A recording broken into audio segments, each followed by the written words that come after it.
ភាពស្អាតបងប្អូនអើយទេសភាពស្អាតបាទឥឡូវយើងមកដល់ហើយបាទនេះគឺជាកន្លែងចែកចាយទឹកធំបាទទឹកហូរខ្លាំងត្រីក៏លូតព្រុងព្រាតណាស់ដែរបាទត្រី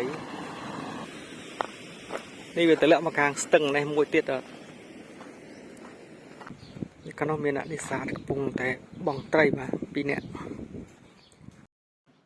បាទជំរាបសួរបងប្អូនបាទនេះគឺជាទស្សនវិជ្ជាតាមប្រឡាយ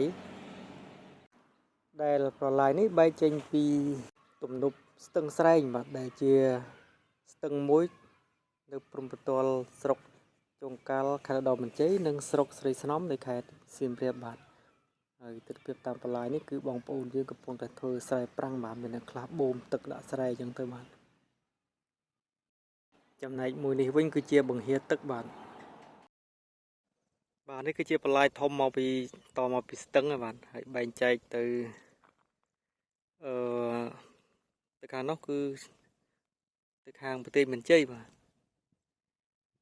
ជុំវិញសិតតែវាលស្រែប្រាំងបាទហើយតាមប្រឡាយគឺសិតតែម៉ាស៊ីនបូមទឹកអស់តោះឥឡូវយើងទៅមើលខាងមុខទៀតបាទ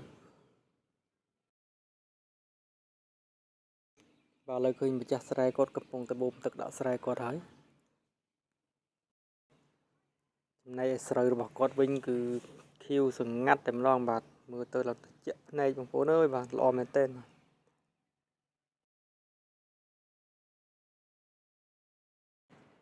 បាទខាងមុខនេះក៏មានបង្ហាទឹកមួយទៀតដែរបាទសម្រាប់ទឹកហៀចេញចូលបាទហើយនេះគឺជាចំការឫស្សីបាទចំការឫស្សីផ្អែមរបស់អ្នកស្រុកគាត់ដាំទៅជាប់នឹងបន្លាយនឹងបាទ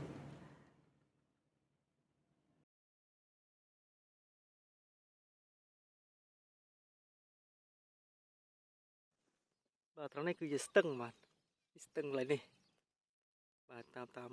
គុំឫស្សីគឺស្ដាច់ស្ទឹងបាទស្ទឹងឫស្សីដុះឯមាត់ស្ទឹងតាមមាត់ស្ទឹង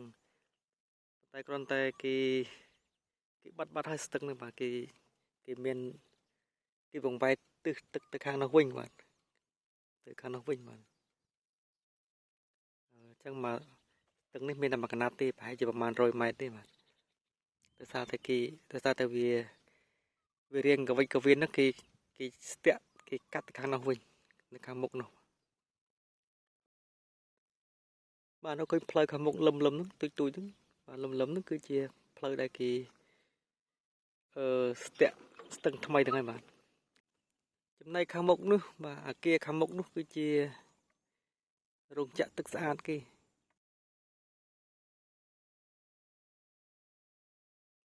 បាទផ្លូវនេះគឺបុកទៅចំនឹងកន្លែងដែលផ្ទះមួយនៅកែងបន្លាយថ្ងៃមុនហ្នឹងបាទក្បែរផ្ទះជាកម្មថ្ងៃមុនហ្នឹងបាទគឺផ្លូវហ្នឹងឯងចំគ្នាហ្នឹង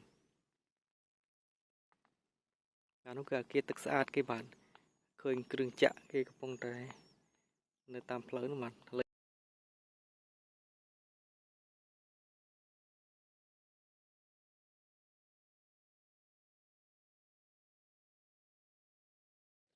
នេះផ្លូវដែលខ្ញុំថាទៅកន្លែងដែលគេស្ទាក់ស្ទឹងហ្នឹងបាទគឺផ្លូវហ្នឹងបាទ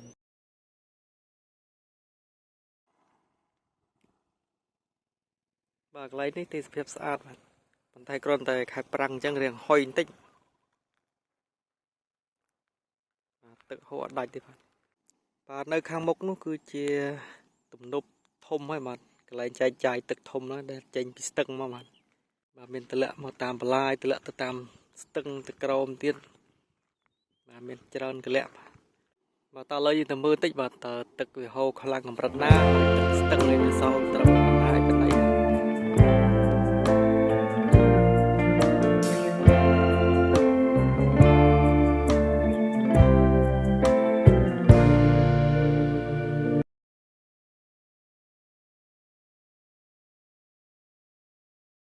ឥឡូវយើងមកដល់ហើយបាទនេះគឺជាកន្លែងចែកចាយទឹកធំបាទទឹកហូរខ្លាំងត្រីក៏លូតព្រុងព្រាតណាស់ដែរបាទត្រីនេះវាតម្លាក់មកខាងស្ទឹងនេះមួយទៀតស្ទឹងនេះមួយបាទនេះគឺជាកន្លែង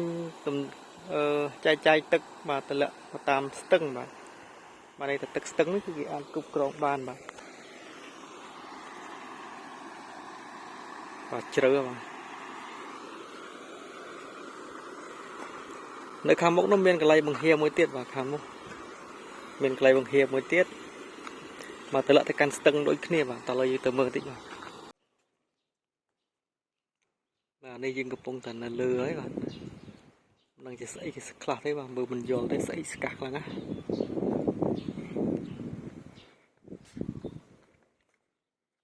បាទឧបករណ៍នេសាទបាទដាក់ស្រុកបាទ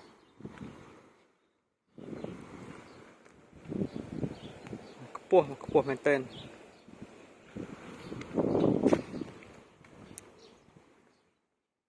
នោះបន្លាយមិញបាទ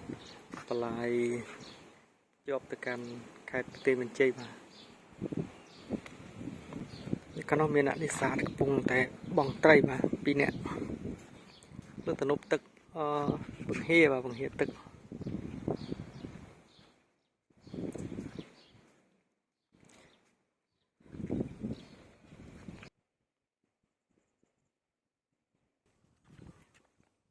នេះយើងកំពុងតែដើរទៅបង្ហៀទឹកហើយទេសភាពស្អាតបងប្អូនអើយទេសភាពស្អាតខេត្តទឹកច្រើនបាទគេនាំគ្នាមកលេងកន្លែងហ្នឹងឯងបាទខេត្តទឹកច្រើនខេត្តភ្ជុំបិណ្ឌបាទនៅភ្ជុំបិណ្ឌខេត្តប្រាំងគឺបងប្អូនយើងអាចបើកម៉ូតូកើតជិះម៉ូតូតាមនេះទៅអ្នកដែលចង់ឆ្លងទៅខាងសៀមរាបបាទខាងស្រីស្នំសៀមរាបបាទទៅឡើងនៅចង្កេះភ្នំនឹងបាទប៉ុន្តែត្រូវឆ្លងកាត់ឧបសគ្គគឺកន្លែងនេះហ៊ានតែឡើងហ៊ានតែបើកមិនប្រយ័ត្នធ្លាក់ផុតបាទដោយសារផ្លូវនេះវាតូចដែរបាទបេតុងនេះតូចដែរ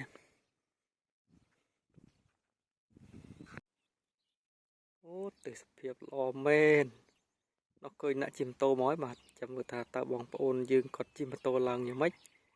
បាទយើងនឹងឃើញតិចនេះបាទនេះគឺជាជណ្ដើរត្រីបាទប្រហែលជាជណ្ដើរត្រីបាទផ្លូវសម្រាប់ត្រីឡើងបាទព្រោះថាទឹកហូរខ្លាំងមកខាងនោះត្រីឡើងវាមិនរួចទេតាមមហិទឹកនោះអញ្ចឹងគឺមានតែផ្លូវហ្នឹងបាទប្រហែលជាបែបហ្នឹងបាទខ្ញុំមិនដឹងថាជាស្អីដែរតែប្រហែលជាបែបហ្នឹងហើយបាទឥឡូវទៅមើលកន្លែងទឹកបង្ហៀទឹកកន្លែងទឹកហូរនៅខាងមុខនោះបាទនេះមិនមែនត្រុកទេបាទនេះគឺទ្រូបាទទ្រូគេដាក់ត្រី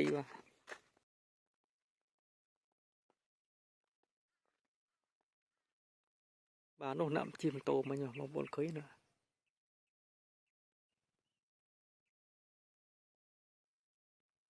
បាទចាំមើលតើគាត់ជិះម៉ូតូឡើងយ៉ាងណាបាទគឺជិះឡើងដំណោះបាទត្រង់នេះគឺបថុយគ្រោះថ្នាក់ណាបងប្អូនអើយមិនប្រយ័ត្នគឺអាចបណ្ដាលឲ្យហួសបាទ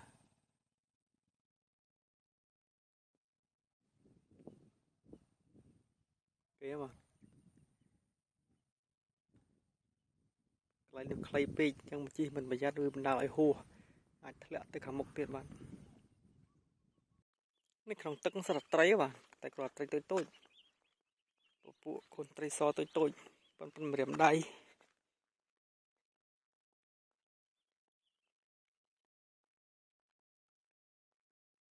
បាទខាងមុខកុកកំពុងចាប់ចំណីបាទកំពុងចាំមើលចំណីនោះនេះកន្លែងវាតម្លាក់បាទកន្លែងតម្លាក់ទៅគឺនៅកន្លែងហ្នឹងឯងបាទអូត្រីឡើងគឺទឹកអូត្រីច្រើនមែនត្រីច្រើនលេះ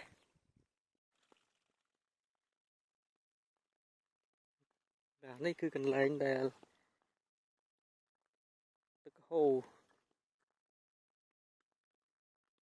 ធ្លាក់ទៅកាន់ស្ទឹងបាទគឺព្រំផ្ទាល់ខេត្តសៀមរាបនិងឧត្តរមានជ័យបាទភ្នំនោះគឺនៅក្នុងទឹកដីស្រុកស្រីស្នំនៅខេត្តសៀមរាបបាទឃើញអ្នកជិះម៉ូតូមកវិញទៀតហើយ ចឹងដាក់មកខាងសៀមរាបគឺឆ្លងកាត់ស្ទឹងនឹងបានដើម្បីឲ្យងាយស្រួលនេះផ្លូវគឺជាសឹកទៅ